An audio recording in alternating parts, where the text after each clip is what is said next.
Bill को लेकर आज जो प्रोग्राम का इनेकाद किया गया था माइनॉरिटी कांग्रेस की तरफ से, क्या कहेंगे आप वक्फ बिल पर? वक्फ बिल पर जिस तरह से भारतीय जनता पार्टी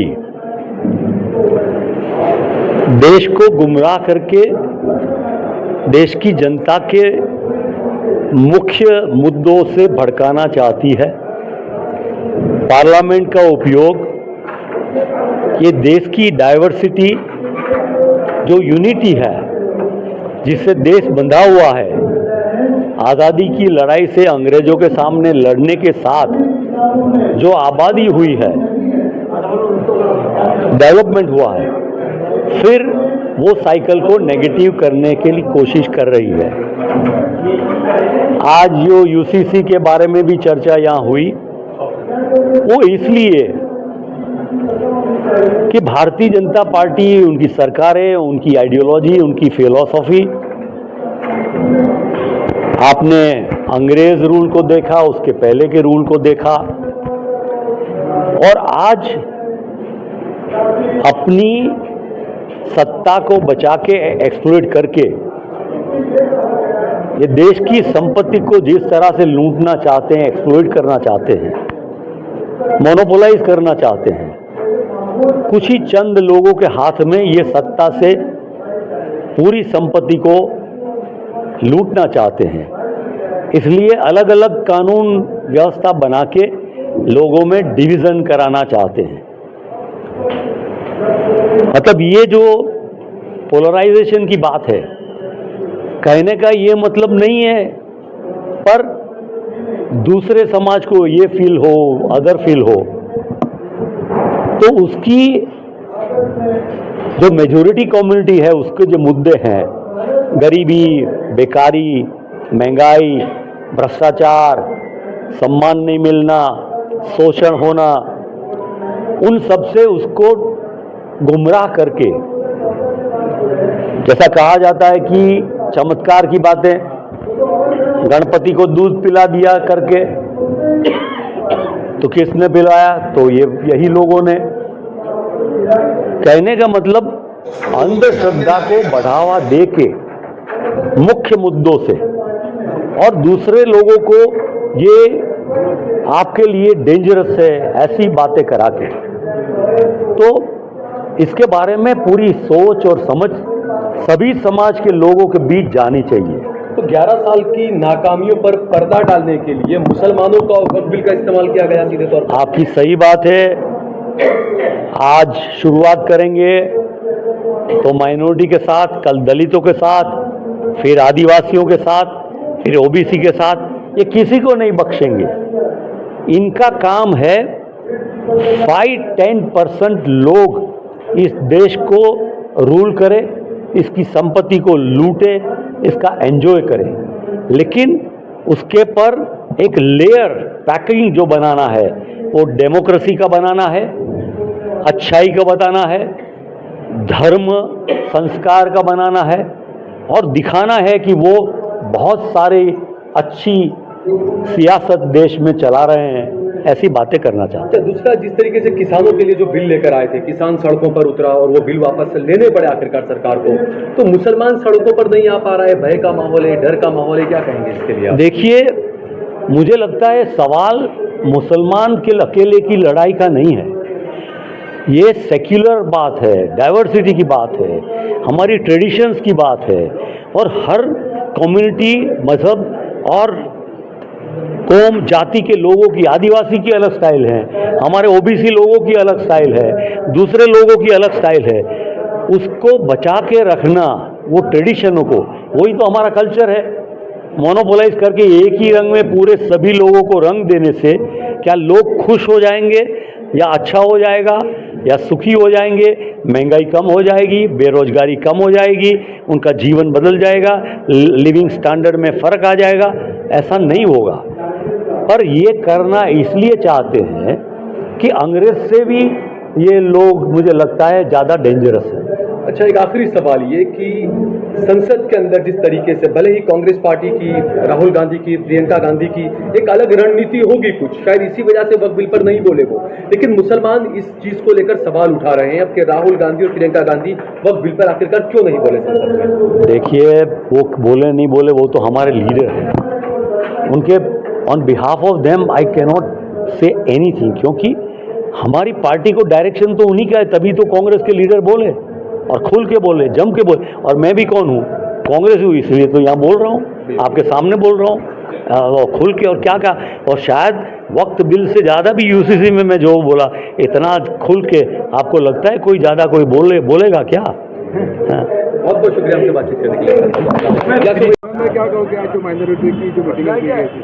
आज गुजरात प्रदेश माइनॉरिटी की डिपार्टमेंट की जानिब से वजीर खान पठान साहब ने मीटिंग रखी थी यूसीसी के लिए। यूसीसी की मीटिंग का मकसद यही था कि गुजरात के अंदर जिस तरह से ये कानून लाने जाने वाले हैं उसके लिए लोगों की जागरूकता, किस तरह से इसके कानून के ख़िलाफ़ हम किस तरह से लड़ सकते हैं, उसके लिए हमारी जो एडवोकेट की टीम थी, उलमाए किराम थे, अच्छे स्कॉलर थे, वो लोगों को बताएं कि ये कानून आने से मुस्लिम समाज को क्या नुकसान होने वाला है।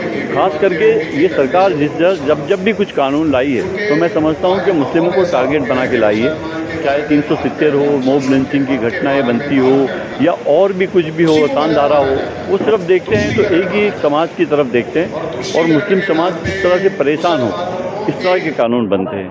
वक़्फ़ का बिल कल लोकसभा के अंदर मंजूर हो गया। जिस तरह से वक़्फ़ के बिल के अंदर 288 लोगों ने फेवर की और 232 लोगों ने विरोध किया। जो 232 लोग जिस तरह से विरोध कर रहे थे वो अलग अलग समाज के हिंदू, मुस्लिम, सिख, ईसाई तमाम लोग थे। वो आज मुसलमानों के समाज के साथ है। उन्होंने एक मैसेज दिया देश के अंदर कि जिस तरह से भारतीय जनता पार्टी की सरकार जो विचारधारा से चल रही है, वो आरएसएस की विचारधारा पूरे देश के अंदर लागू करना चाहती है, वो नहीं चलेगी। उसके खिलाफ जिस तरह से 232 लोगों ने लोकसभा के अंदर विरोध में मतदान किया, वो ही बताता है कि देश की एकता, अखंडितता के लिए, देश को मजबूत करने के लिए तमाम समाज, हिंदू, मुस्लिम, जहाँ तक तमाम लोग साथ में नहीं होंगे तो देश हमारा मजबूत नहीं होगा। ये मैसेज कल लोकसभा के अंदर दिया गया।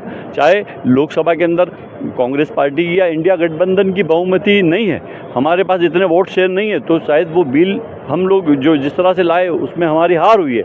लेकिन जिस तरह से लोगों का जज्बा था, जो सांसद जो बोल रहे थे, जो देश के लिए बोल रहे थे, देश की एकता के लिए, संविधान के लिए बोल रहे थे, मुसलमानों के लिए बोल रहे थे, वक़्फ़ के लिए बोल रहे थे, वो तमाम इश्यू ऐसे थे कि वो इश्यू के ऊपर आज हिंदुस्तान को सोचना पड़ेगा। और आने वाले दिनों के अंदर जिस तरह से कायदे तो बनाती है सरकारें भी आती जाती रहती है, लेकिन मैं समझता हूँ कि देश की एकता जब बनती है, जब तमाम समाज को एक सर का इंसाफ मिले। आज यूसीसी का जो कानून बनाने जा रहे हैं तो उसके अंदर मैं समझता हूँ कि इसके अंदर ये यूसीसी कानून बनाने से एक तो कुरान की बात आती है कि कुरान की बात आती है, दूसरी हमारी शरीयत की बात आती है और दूसरी मुस्लिम पर्सनल लॉ की बात आती है।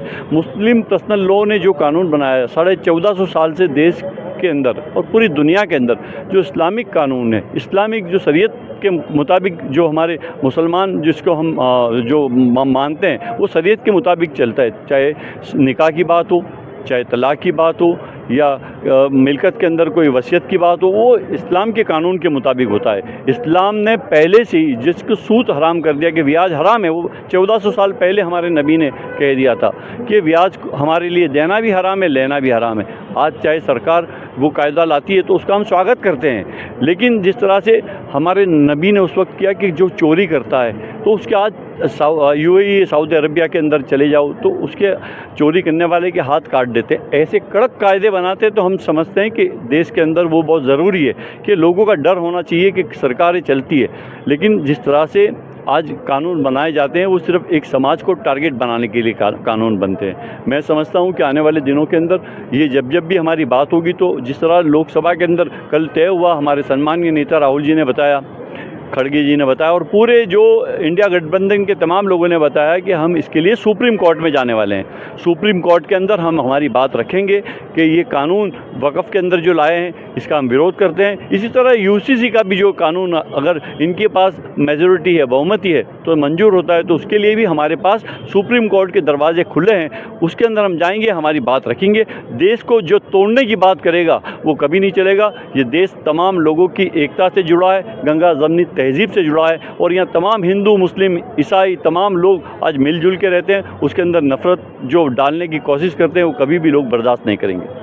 यासुद्दीन भाई, कांग्रेस माइनॉरिटी डिपार्टमेंट की तरफ से जिस प्रोग्राम का आयोजन किया गया वक्फ बिल के खिलाफ और यूसीसी के खिलाफ, इसमें अमित चावड़ा भी आए कांग्रेस के, भरत सिंह भी आए, तो इस तरह के प्रोग्राम किए जाते हैं, लेकिन आगे की रणनीति क्या होगी अब? आगे की रणनीति में आपने देखा कि अमित चावड़ा जी ने खुलकर के कहा कि अगर यूसीसी का बिल विधानसभा में जब आएगा उस वक्त में खुलकर के इसके बारे में लड़ाई विधानसभा में भी लड़ी जाएगी।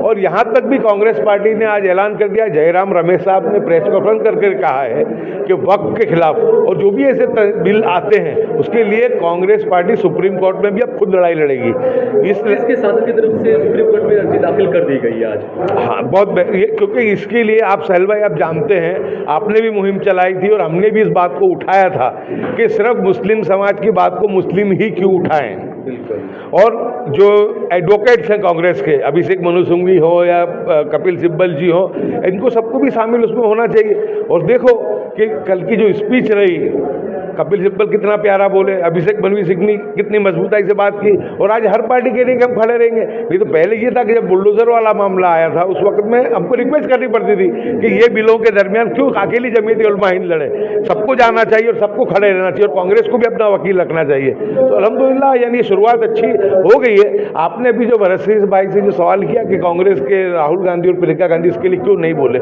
मुझे जो पता है उस वक्त में स्ट्रेटेजी ये बनी थी कि जो लोग जेपीसी में थे, जो पूरा इस मामले की बारीकाई को जानते हैं, उनको ही ज़्यादा इसके ऊपर बोलने का मौका दिया जाए। इसके लिए उन्होंने इसके लिए अभिषेक मनु सिंघवी को, जो जाने माने एडवोकेट हैं, उनको इसमें रखा, गोगाई को इसके अंदर से रखा, वो जेपीसी में थे, और जितने भी लोग अच्छा बेहतरीन जो बोल पाए हैं वो लगभग तमाम ज़्यादातर लोग जेपीसी में थे। तो इस वजह से स्ट्रेटेजी बनी थी कि जो लोगों ने इसको बारीकाई से समझा है उनसे बुलवाया जाए। अच्छा, दूसरा यूसीसी का भी एक मुद्दा, वक्फ का तो चाबुक चला दिया गया, अब गुजरात में यूसीसी, क्योंकि गुजरात में एक प्रयोगशाला बीजेपी और आरएसएस के लिए मानी जाती है, तो अब यूसीसी का चाबुक चलाने की बात चल रही है गुजरात में। बिल्कुल मुलाकात की थी जो जिसको कमेटी का अध्यक्ष जिससे बनाया गया था जस्टिस, उनसे आपने मुलाकात की रंजना जी से, क्या कुछ रहा उस मुलाकात में और क्या होगा? कल रूबरू जब हमारी मुलाकात हुई, हमने उनके मुंह पर ही ये कहा कि पहले तो हमको तुम्हारे सामने आशंका है, क्योंकि जिस तरीके से उत्तराखंड में यूसीसी लागू आपकी कमेटी ने करवाया, तो वही मामला यहाँ पर भी होने जा रहा है, ये हमको लग रहा है। उन्होंने कहा नहीं, ऐसा नहीं है, वहाँ की जो स्थिति उसके मुताबिक हमने निर्णय लिया,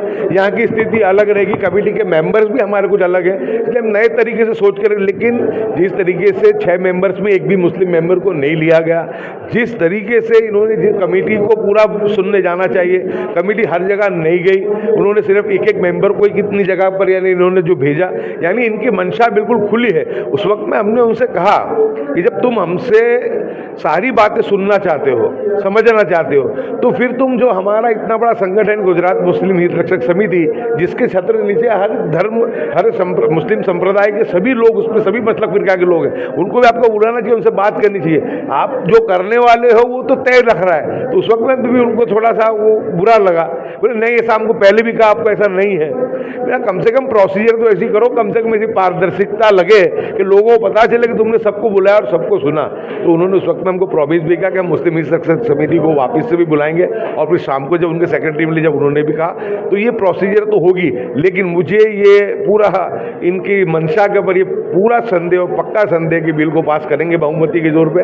हमको आगे जो आंदोलन भी करना पड़ेगा और आगे हाईकोर्ट और सुप्रीम कोर्ट की लड़ाई भी लड़नी पड़ेगी। आखिरी सवाल मेरा इसमें, जिस तरीके से वक्फ बिल जो आया सुप्रीम कोर्ट में, कांग्रेस भी गई, AIMIM भी गई, लेकिन अचानक जैसे कल बिल आया, अभी तो राष्ट्रपति पास जाए, दस्तखत तो तमाम चीज़ें, लेकिन अहमदाबाद में कई वक्फ के जो ट्रस्टीज हैं या केयरटेकर जो हैं, उन्हें जो है वो नोटिस जारी कर दिए गए हैं।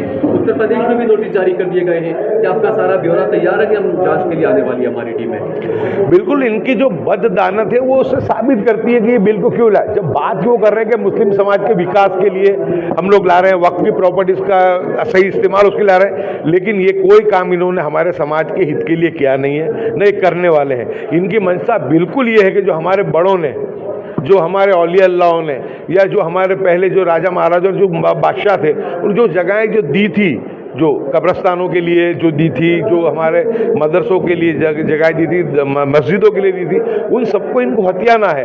इनकी जो निगाह है वो हमारी जो कीमती जो ज़मीन है उस पर, और वो ज़मीन हमसे छीन करके इनके जो उद्योगपति जो दोस्त हैं उनको देनी है। ठीक है, बहुत बहुत शुक्रिया हमसे बातचीत करने के लिए।